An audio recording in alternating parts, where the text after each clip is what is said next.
Today, what I want to do with you, I'd like to go over something in detail that I am constantly reminding you to do, which is to join your bars. There are certain things that we can do that bring out greater depths of clarity in our viewing of the market. And one of those things is joining your bars together. I'm constantly reminding you that when you have a fluid move over a several bar period, it is best to view that fluid move as one bar versus multiple bars. You can have a stock that drops like this, or you can have a stock that drops like this.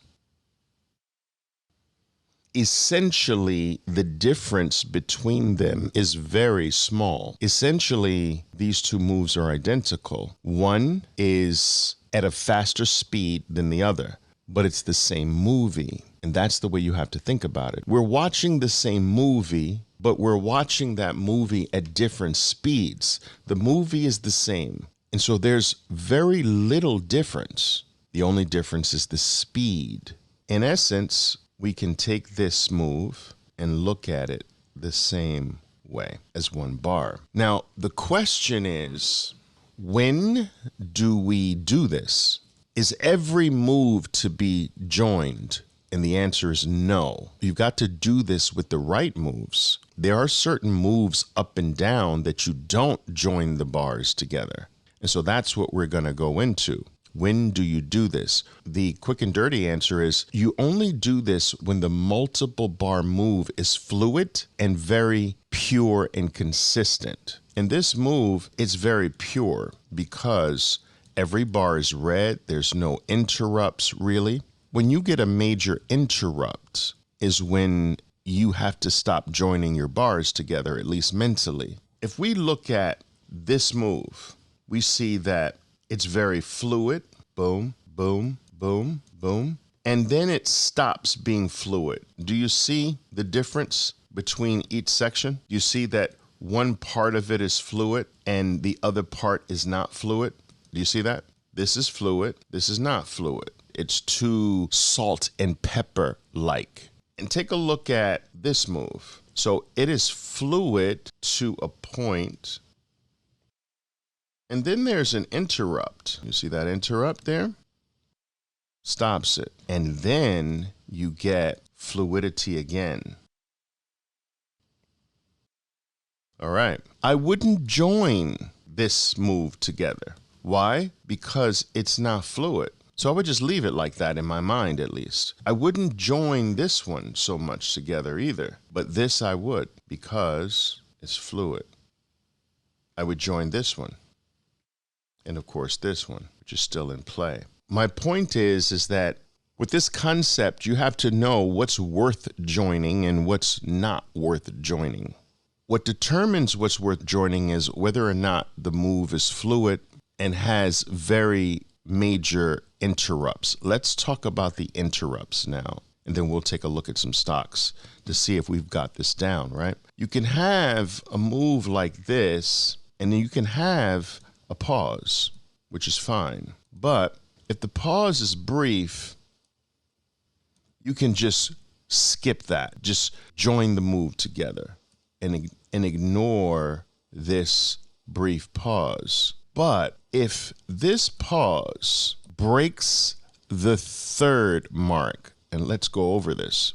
So if I join this, question is, should I include this? Well, if this pause breaks the third mark, so it has gone past the bottom third into the second third of the move, then no, it's a brand new.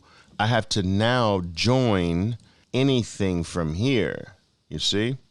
Now this is a brand new join if it's fluid. If your pause breaks the bottom third or the top third in reverse of whatever's to the left of it, whatever fluid moves to the left of it, that could be a single bar, it could be a multiple bar move, then it's broken its fluidity and it's a brand new ball game.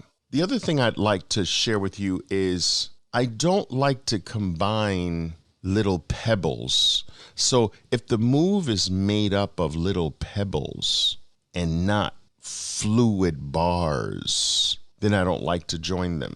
You see how this is like little pebbles. The move is made up of little tiny bars, mostly. I'm not interested in joining them, the little pebbles. I like fluidity. Now I'm gonna join that.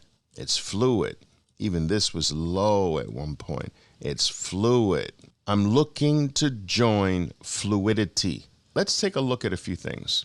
Since most of us are trading on a 2-minute chart, take a look at this move. This is Apple's move, which is really nice actually, off the open on Friday. This beautiful elephant bar right in the perfect position, just above 200. And we have this beautiful bull 180 that happens right after. Boom, nice solid, at least first leg up. I would not do this move from here, starting from this one, because of that interrupt. Do you see that red, it broke the flow. It broke the fluidity of the move to the upside. Do you see that? Is it clear that I would not include this in the fluid joining of my bars? But I would do this from here to there. This is meaningless. This one's meaningless, so I can ignore that one and just join it in. You see that? So that is a fluid move to me. And when you do this, it can at times truly clarify what you're looking at. So whenever something is thorough and strong and tall, what are we supposed to do? We're supposed to cut it in half and in thirds. And these are your levels. So you can see here, it's the bottom third that caught it.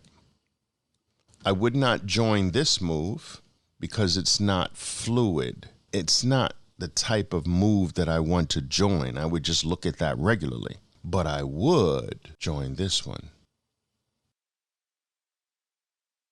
Now, this becomes very useful. One of the ways it becomes useful is that you can more clearly understand my sun concept, right? Remember I told you that you should always look at things as if the sun is in the right-hand side of the chart. This is the sun. And the sun is casting light on the market. But who's receiving the sun? You see, at one point, the sun was blessing the green, but this red obstructed the sun's rays, and the majority of the green is no longer receiving the sun. Now, what's being blessed by the sun, and sometimes you can have both being blessed, but one is being blessed more, so the red is being blessed way more than the green. So you've got to give the benefit of the doubt to the red, which means that your moves to the upside will likely fail because the fluid move that's receiving the majority of the sun is red. So here's Tesla. Now, I wouldn't be interested in joining a move like this. It's a power trend for sure, but it's made up of pebbles. The bars are too little. It's more like a grinding trend. I don't combine grinding trends, but this, on the other hand, is fluid, and I'd want to join this together. In my mind, you don't have to do this on the chart. You can practice on the chart, but I look at this. Look at exactly where the move stopped. Right there again. Boom, boom, boom, boom, boom, boom. Bear 180 and then drop. Now, here I'd want to join this one, mentally at least. And this is a brand new one I would join. There you go. Nothing else really should be joined. And so I'd like you to start practicing in your mind what to join. Now that interrupt there means that you've got another one to join. This is an interrupt.